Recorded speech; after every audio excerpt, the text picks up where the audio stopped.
আসসালামু আলাইকুম।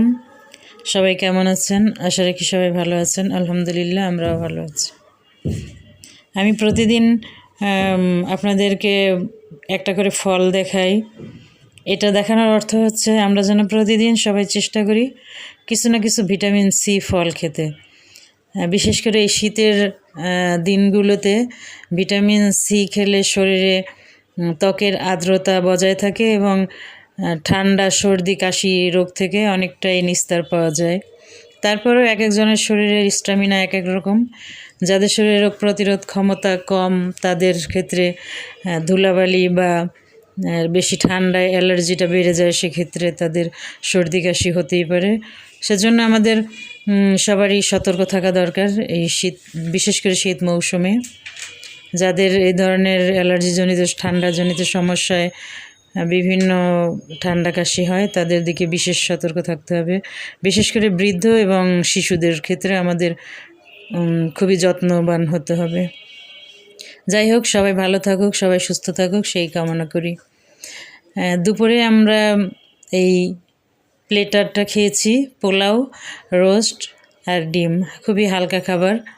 এটা আমাদের দুপুরের আইটেম ছিল। ভালোই মজা লেগেছে। আসলে প্লেটারে এই ধরনের রান্নায় খুব বেশি ঝামেলা করতে হয় না, এজন্য এগুলি খাওয়াই ভালো।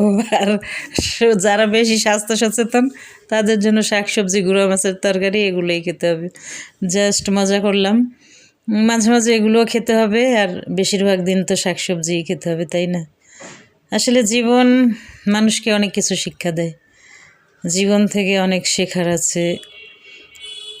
এক এক সময় জীবনের গতি আসলে এক এক রকম হয়ে যায়। আপনি চাইলেও চেঞ্জ হবে, না চাইলেও চেঞ্জ হবে।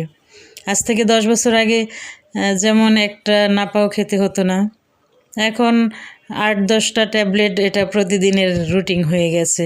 ভবিষ্যতে কি হবে উপরওয়ালাই জানেন। এখন বিকেলের একটা নাস্তা আইটেম দেখাচ্ছি, সেটা হচ্ছে পটেটো পাকোড়া। এই পটেটো পাকোড়াটা হচ্ছে মানে আলু কুচি করে কেটে নিয়েছি। এরপরে এখানে নর্মালি আমরা যা পেঁয়াজু বানাতে দিই, ধনিয়া পাতা কুচি, কাঁচামরিচ এবং পেঁয়াজ কুচি। আর সে সাথে এটাকে বাইন্ডিংসের জন্য দিব ডিম, আর এটা হচ্ছে কর্নফ্লাওয়ার। কর্নফ্লাওয়ারটা দিলে এটা আর কি একটু মুচমুচে ক্রিস্পি ভাবটা আসবে, সেজন্য কর্নফ্লাওয়ার দিই। যে কোনো পাকোড়া আপনি ক্রিস্পি করতে চাইলে সেখানে কর্নফ্লাওয়ার অ্যাড করবেন, সেটা মুচমুচে হবে এবং খেতেও ভালো লাগবে। এখানে দিয়েছি কর্নফ্লাওয়ার, আর হলুদের গুঁড়া দিলাম, সামান্য লবণ, এরপরে দিয়েছি চালের গুঁড়া, সামান্য চিনি দিব, আর দিয়ে দিলাম 2টো ডিম। সবগুলো ইনগ্রিডিয়েন্টস একসাথে মিশিয়ে যদি আপনি দেখেন যে এটা মানে পাকোড়াটা ওভাবে হচ্ছে না, সেক্ষেত্রে আপনি আরেকটু ময়দা অ্যাড করবেন। চালের গুঁড়াতে কিন্তু ওইভাবে এটা আঠালো হয়ে আটকে থাকবে না। তা আমরা পরে একটু ময়দাও অ্যাড করেছি। এখন এটাকে ভেজে নিব। প্রথমে ফ্রাইং প্যানটা গরম হয়ে গেলে এখানে দিয়েছি খাবার তেল, মানে সয়াবিন তেল দিয়ে দিয়েছি।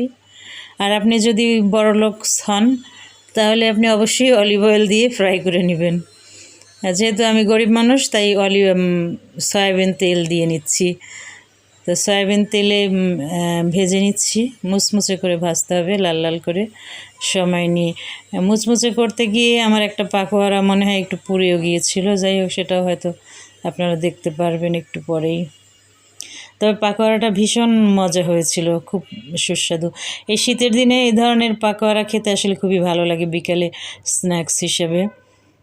এগুলি যেমন পটেটো এই ধরনের বা বিভিন্ন সবজি মিশিয়ে অথবা বিভিন্ন ধরনের শাক মিশিয়ে প্রায় অনেকেই বানান। তো মাঝে মাঝে এগুলি করে খেলে বাচ্চারা কিন্তু এই ধরনের পাকোড়া পছন্দ করে তরকারির চেয়েও। আপনি শাক ভাজি দিলে হয়তো শাক ভাজি দিয়ে ভাত খাবে না, কিন্তু পাকোড়াটা ওরা খুব পছন্দ করে। সাথে একটু মাংস কুচি কুচি করে দিয়ে দিতে পারেন, সেক্ষেত্রে ওটা আরও টেস্টি হবে। সেক্ষেত্রে বাচ্চারা ওটা আরও বেশি পছন্দ করবে। এই পাকোড়াটার সাথে নিয়েছি দুধ চা। বিকেলের নাস্তা হিসেবে এই খাবারটা অসাধারণ। এটা খেতে আসলে খুবই ভালো লাগে। বাসার সবাই খুব পছন্দ করে এই ধরনের খাবার। শীতের দিনে আমরা এই ধরনের নাস্তা বাসায় প্রায় বানিয়ে খেতে পারি। আমি অবশ্য বানাই। এই একটা পাকোড়া ওইটা একটু পুড়ে গিয়েছিল, আমি অন্য কাজে ছিলাম এজন্য। যাই হোক, সব মিলে সুন্দর একটা দিন কাটালাম, ভালো লেগেছে। আপনারা সবাই কেমন আছেন? অনেকেই ভিডিও দেখেন কিন্তু লাইক কমেন্টস করেন না। আপনারা এত কৃপণতা কেন করেন সেটা জানি না। এত ভালোবাসেন আমাকে কিন্তু আমার ভিডিওতে লাইক কমেন্টস নাই। যাই হোক, লাইক কমেন্টস দিয়েন। সবাই ভালো থাকবেন।